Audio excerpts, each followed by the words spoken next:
Hello, and welcome to my presentation on exercise and body composition. I'm glad you could join me today. I think you'll get a lot out of today's presentation, and you'll leave with a lot of information that you'll be able to employ to help you reach a higher level of health and vitality.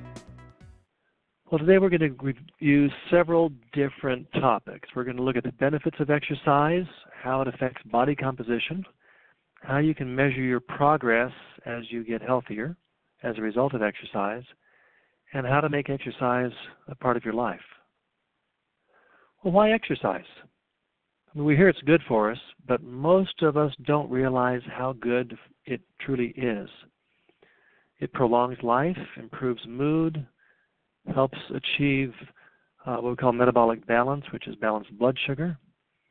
It helps with weight loss. It strengthens your heart and blood vessels, increases bone density, helps prevent osteoporosis. It decreases the risk for all sorts of chronic conditions. And it's one of the most important things you can do to enjoy a longer, healthier, more enjoyable life. Well, as we learned in the previous presentation, metabolic balance has to do with balanced blood sugar.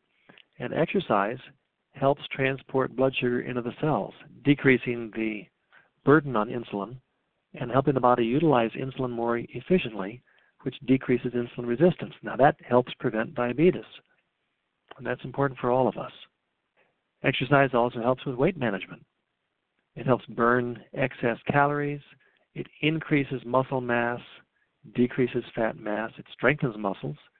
It improves coordination and balance. And by building more muscle, it increases the amount of tissue that burns calories.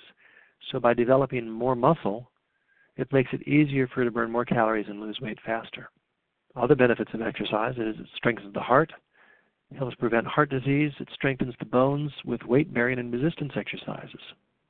Exercise also decreases the risk of common chronic health conditions. It decreases the risk of heart disease and hypertension, insulin resistance and diabetes, arthritis, depression, cancer, overweight and obesity, and osteoporosis, among many more.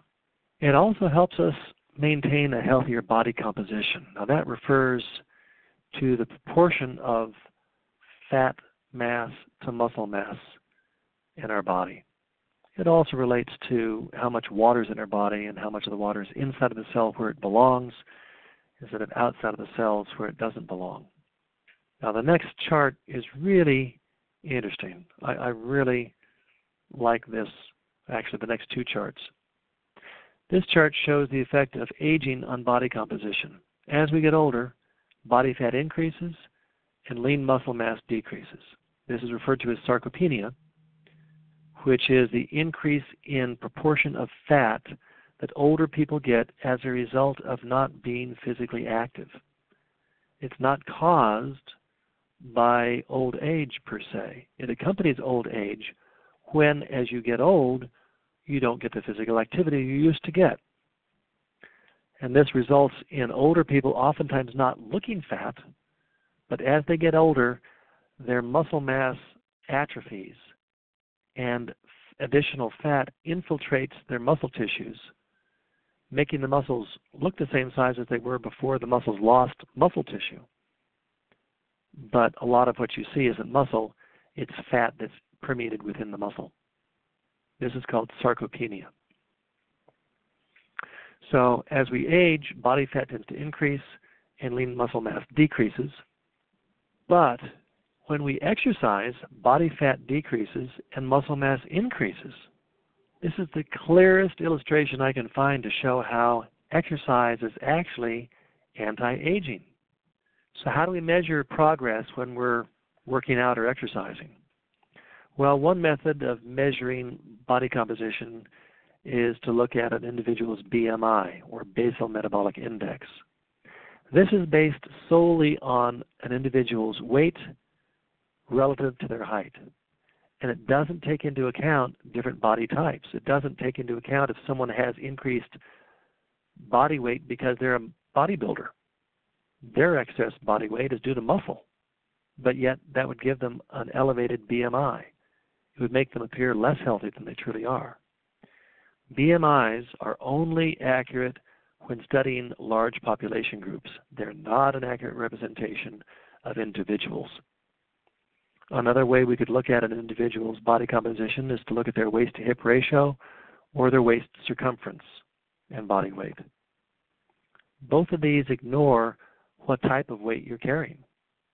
They don't know if the weight you're carrying is muscle or fat or water weight as a result of water retention.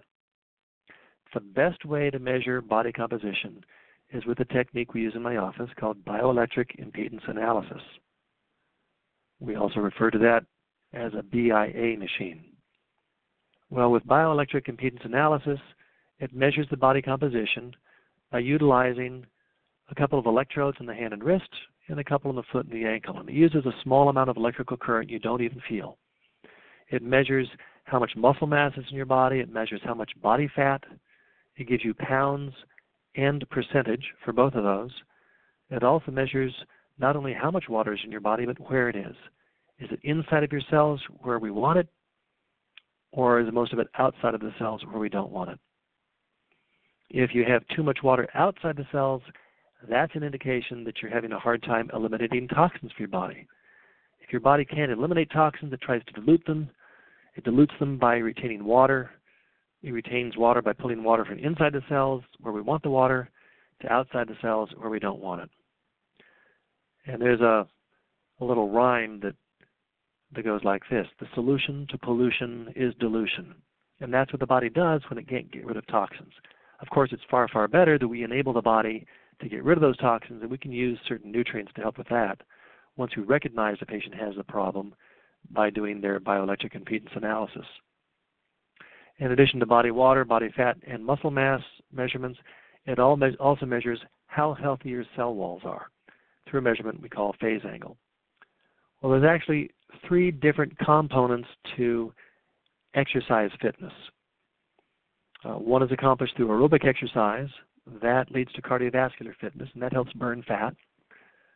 Another type of exercise is strength building or muscle resistance exercise. As you might assume, that builds muscle. And the other type of exercise is flexibility or stretching type exercises. Each of these different types of exercise has its own benefits. So let's take a look at them one at a time. Aerobic exercise refers to exercise where the oxygen supply to the muscle is constant and adequate.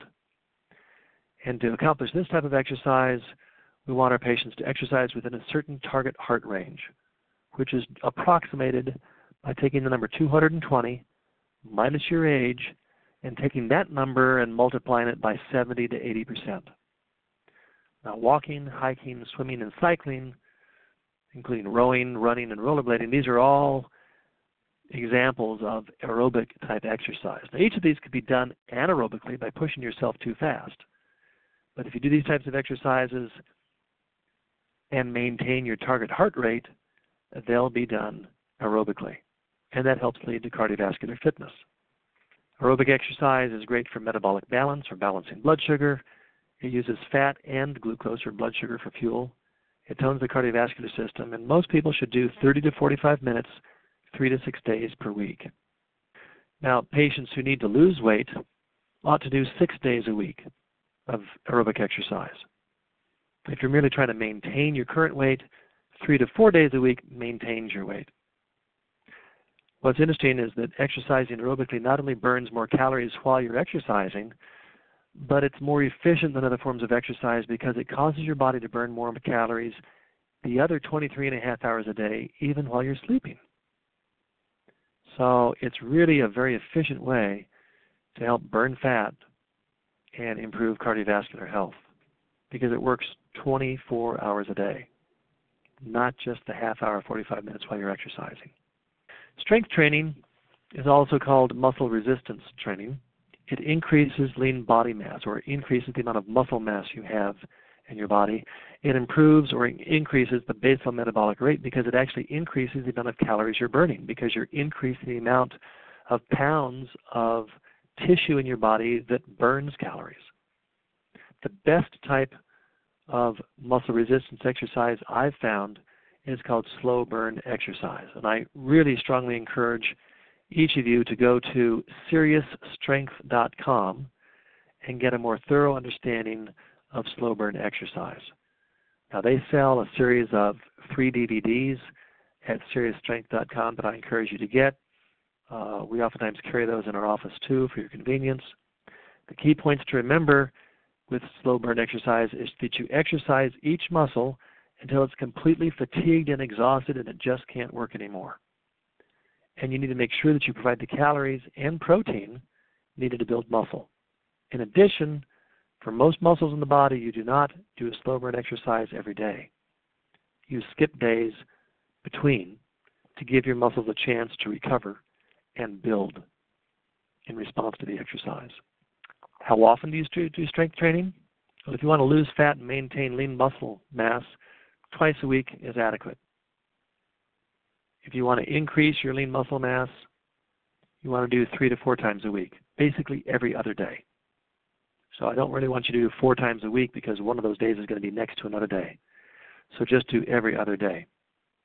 One set of exercises performed 3 times per day works much better than 3 sets 1 time per day. So on that one day, you can do the exercise 3 times, and that'll about double the effectiveness of it. But once a day, every other day, is adequate as well. But for those of you who really want to make the exercise work at its maximum efficiency, doing 1 set 3 times each day and skipping days between those days, that's the ultimate program. Flexibility exercises are necessary because as we age, we lose flexibility and agility. And that's important because that sets us up for slips and falls and injuries. These injuries oftentimes break hips, and that very often is the beginning of an individual's demise. Many, many people die from complications from hip fractures. And these can usually be avoided by doing enough flexibility and stretching exercises so that we're less likely to trip and fall and stumble. As muscles get older and as they're not used adequately, the fibers shorten. We get stiffer, and that keeps us from moving as we should, makes it easier for us to trip and fall. In addition, joint connective tissue weakens, making it more prone to injury. So by doing stretching and flexibility exercises, we really help to avoid a painful injury. And that's really important to help increase our longevity and health. Stretching improves flexibility. It lengthens the muscle fibers that would otherwise be shortened. It strengthens tendons and ligaments, helping to prevent them from being injured if we do slip and fall. Prevents energy. It's mentally relaxing. It decreases stress. And it's good to do stretching 5 minutes after a mild warm-up, before an exercise session, and again as you're cooling down after the exercise session. So what works best is to not do stretching and flexibility exercises as a separate activity, but to incorporate it into either your aerobic exercise and or your muscle building exercise. So to warm up first, then stretch, and then engage in your exercise, whether it's aerobic or strength building. And then as you cool off from the exercise, then once again stretch as you're cooling off. Now, it's really important to warm up first. A lot of people think that stretching is warming up. It's not. You have to warm up first. So whether that's jogging in place or stepping up and down on a step stool or on the first step on your stairs or getting on an exercycle, choose something to warm your body up first for about 5 minutes. And once it's warmed up, then you slowly stretch the muscles. You don't do toe touchers suddenly and rapidly. That could injure things. You slowly stretch. You don't bounce. Don't curve your spine. Keep the back straight as much as possible. That helps prevent misalignments. You want to hold each of your stretches for 5 to 30 seconds and stretch for at least 5 minutes before and 5 minutes after exercising. So in summary, body composition testing with bioimpedance analysis is a much better way of measuring body composition than any other method. Lean muscle mass is critical for long-term health and fitness. Exercise improves body composition, leads to decreased risk of various diseases and increased health and vitality. and make sure you do all 3 types of exercise. One last note on BIA testing. I've found that many, many patients get a substantial benefit from knowing what their body composition is, because it enables them to measure the effectiveness of their exercise program. Not too long ago, I had a young lady who was losing weight with one of our body composition programs, and she was losing a consistent 1 pound of weight, 1 pound of body fat per week. And she should have been able to do about 1.5 pounds per week. So we finally convinced her to do exercise. Not that much, but a half hour of aerobic exercise 6 days a week. So she finally committed to doing that exercise 6 days a week, half hour each day. And at the end of the 2 weeks, she found she lost only an extra pound on the scale. So she lost 1.5 pounds per week instead of 1 pound a week. And she initially said, gee, that's just not worth all the effort. If after all that work I only gained an extra, or I only lost an extra half pound of fat per week, or half pound of weight per week, it's just not worth all the effort. I'd rather take my time and not have to work so hard. And then we did a body composition test on her, and we showed her how over those 2 weeks she lost 3 pounds, that's true, but she actually lost 8 pounds of fat and gained 5 pounds of muscle. Once she saw that, she was totally jazzed, totally with the program, and totally committed. And so I'd encourage you, if you haven't had your body composition tested, call the office and give us an opportunity to test that for you, even if you're doing someone else's exercise program or diet and weight loss program.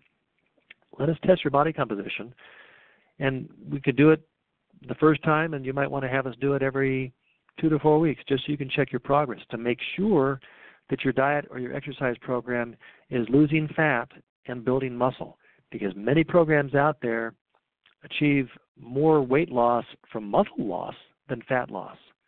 And that's a bad situation, and I don't want any of you to be involved in that kind of a program. So do yourself a favor, get your body composition tested soon so we can track exactly what type of weight you're losing and make sure you're losing fat and gaining muscle. So once again, thank you very much for joining me today, and I hope you look forward to your next webinar so we can help you feel your absolute best. Thank you, and goodbye.